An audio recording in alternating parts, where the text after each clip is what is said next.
Hello my friends, and welcome to the first episode of the Sgraffito series. Today you're going to learn what Sgraffito means. We're also going to discuss what project you'll be completing for this unit. And finally, in this episode, I'm going to teach you how to complete your brainstorm for this project so that you'll be as successful as possible for your end result. So let's go ahead and get started. Sgraffito is a beautiful pottery technique that is essentially scratching through a top decorative layer to expose the clay that's underneath in a creative pattern or design. We will be applying a layer of underglaze to leather hard clay, which means that it has not been bisque fired yet.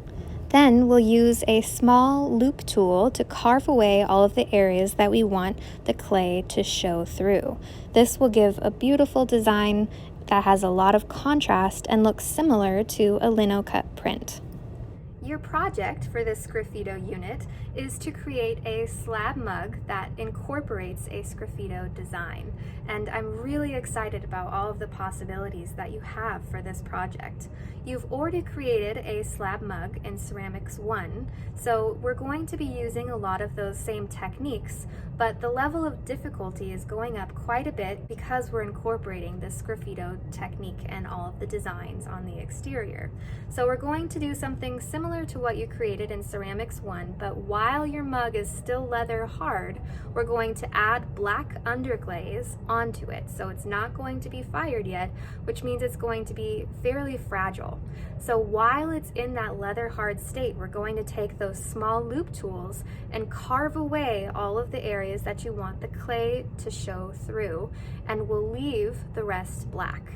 So you have a lot of options with where you can go with this project, a lot of different varying difficulty levels as well. So I would really like to go through your brainstorm packet in depth so that you know what your options are, you have an idea of what you can do with this project, and I'll talk you through everything you need to know. Here's the brainstorm packet that you're going to be completing for this unit, and it starts out with step number 1, watch Sgraffito series episode 1 on YouTube, check. Step 2 is to study all of the examples in this packet, and with a bright color, circle your top 5 favorites. This packet is organized in a couple of different ways. This first example page shows possibilities on actual mugs or vases that are similar to mug shape, so you can have an idea of what they're going to look like on the project that you're completing. On this second page, it's mostly animals and things that are similar, so if you're interested in doing something like this, that would be a good page to check out. This top row I did insects, then florals, and then I did a couple rows of people/skulls for you to check out. On this third page, I did patterns, which is a possibility for you. So don't feel like this isn't an option because it's a little bit more simple. I really don't know that it is more simple. So I included these as well. Then some nature scenes. And on this final page, it's just a whole bunch of different possibilities that I found interesting. So I included them for you just to check out. So as you're going through and circling your 5 favorites with a bright color, and it doesn't have to be a Sharpie, you can use any utensil that's colorful, but as we're going through, it doesn't necessarily have to be one that you are super interested in making. It can just be the 5 that you really like, and maybe that's going to inspire something that you would like to make for this project. So let's go through and circle 5. The 5 that I chose as my favorites were this first one, the bee. I liked how it's just a circle of the black underglaze and that these leaves just sort of overlap into it and switch colors, that they're black on the outside and then white on the inside once they cross over. I thought that was interesting. My second pick was the leopard, and I thought that that was cool how they broke down their space, making the top black and then the bottom white, and then having sort of a mixture in the middle. My third pick was this robin. I thought that the wood looked really pretty. I liked the texture on the bird. I also just really like birds. My fourth pick was this mountain range. I like nature scenes a lot personally, so I thought that was kind of cool.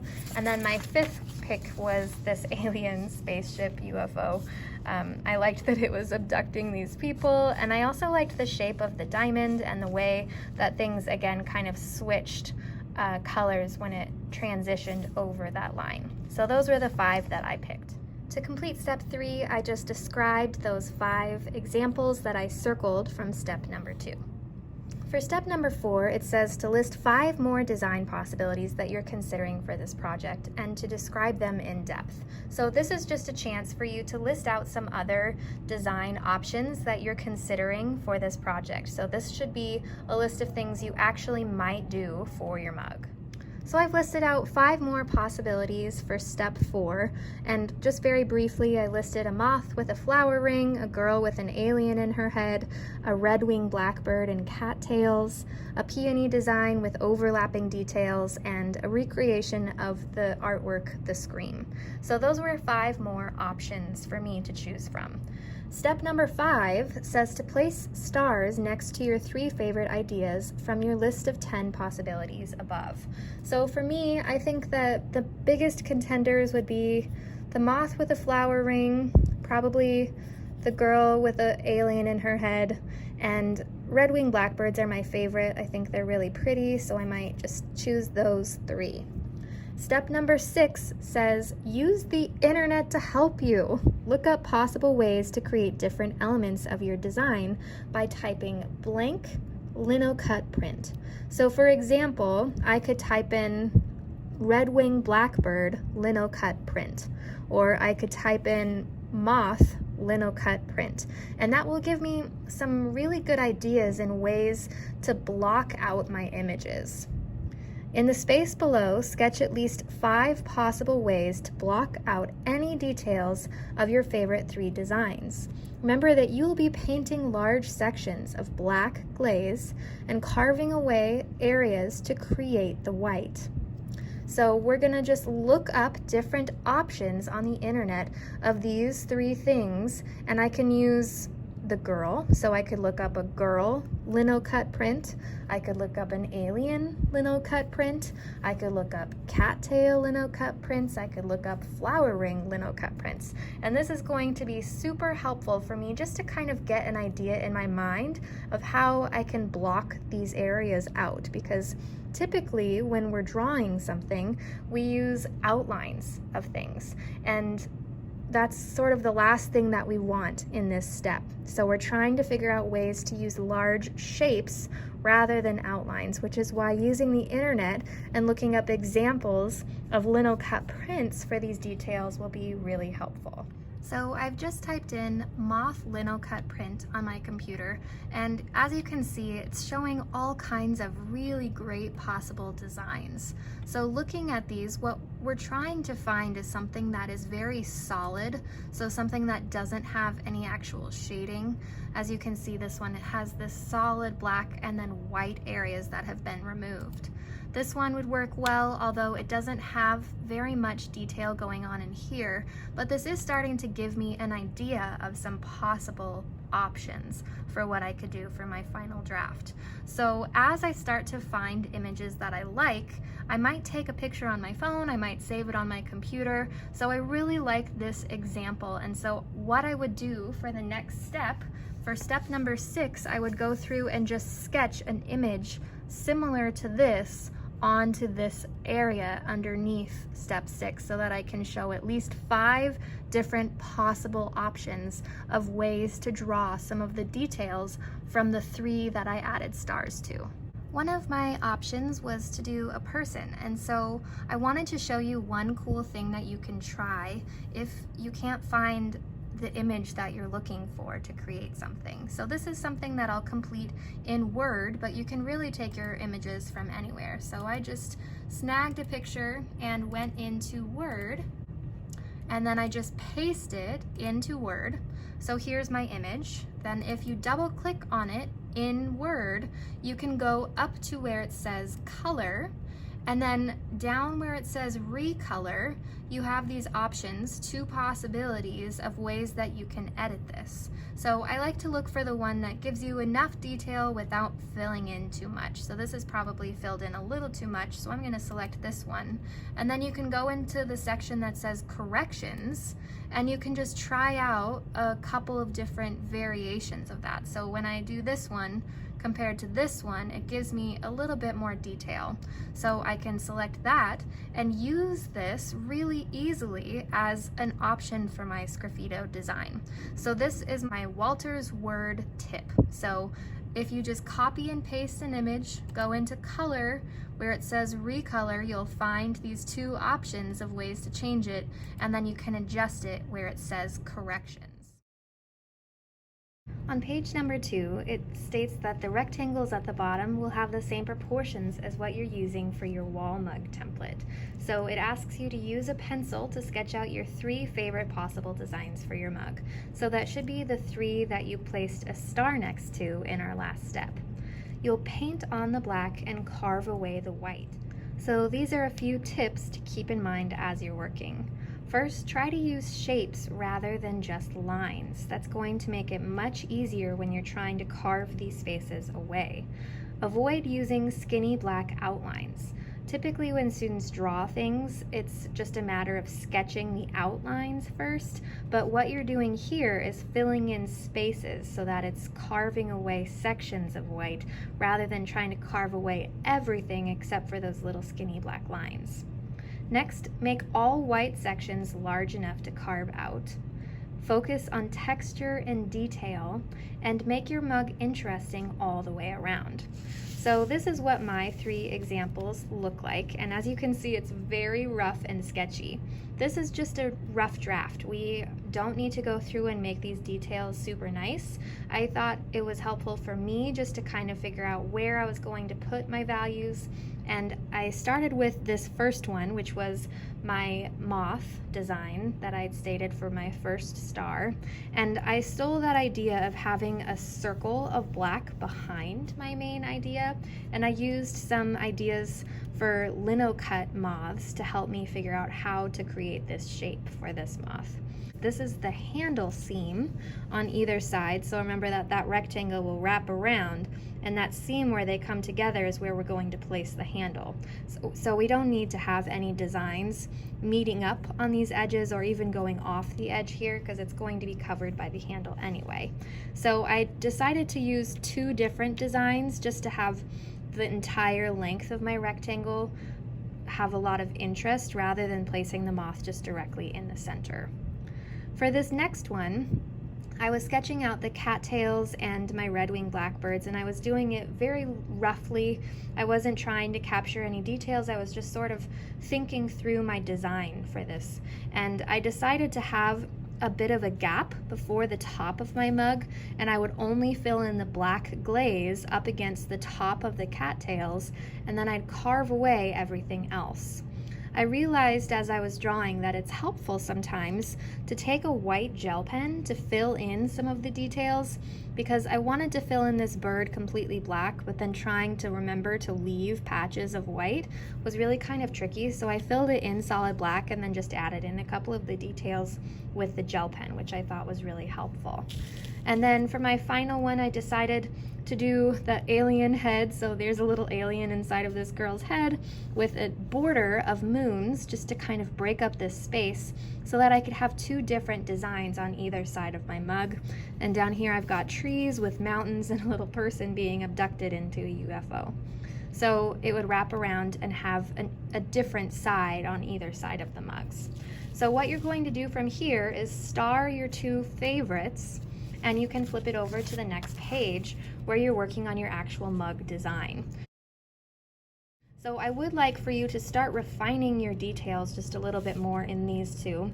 I didn't necessarily do that for this, but that's what I would like for you to do, is to go through and refine your details on these mugs.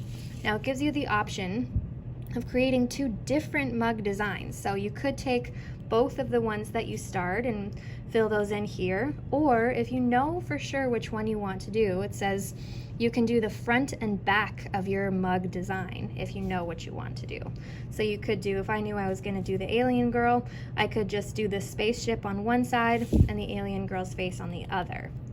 Next, it asks you to consider the shape and style of the handle of your mug and draw it on the right side of your provided mugs. The handles for these mugs should be very intricate, so I'd prefer that you not just use the clay extruder to make these handles the way that we did in Ceramics 1. These should be three-dimensional and have a lot of detail that goes into them.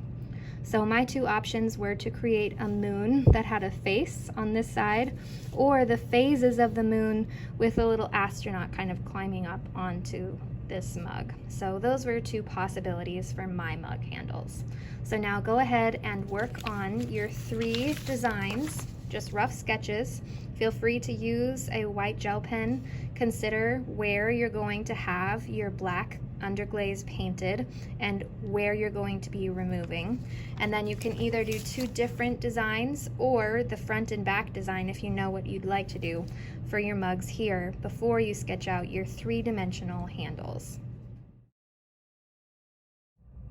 The final step for finishing your brainstorm packet is to complete your final draft page. So it states in the instructions that you do have to spin it so that this is landscape, so that you can work on this, and it is the actual size and shape that you'll be using for your mug template. So you can make it exactly the way that you'd like it.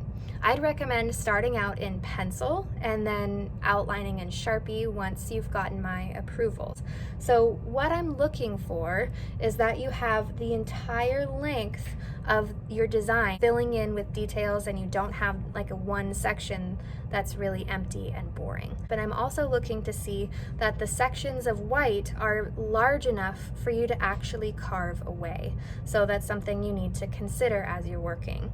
One thing that I noticed that was really helpful for me when I was creating my final draft was to fill something in solid and then to go over it with white gel pen. It just helped me with the way that I think and the way that I was planning on filling it in. And I have two different plans on these different sides of how I'll be completing the glaze portion of it. So when I go to glaze this side, I'll fill in the entire side with glaze. But when I go to glaze this area, rather than just filling my whole entire mug with black underglaze, I'm going to just fill the shape of her face with black underglaze so that I don't actually have to carve away the entire negative space around her. So that was really helpful for me to just think through, okay, I don't have to fill the entire thing with black glaze. It was really helpful for me to fill something in solid black and then to take a white gel pen and kind of go over it because it's closer to the process that you'll be completing when you're actually carving this into your mug. So this is just my example.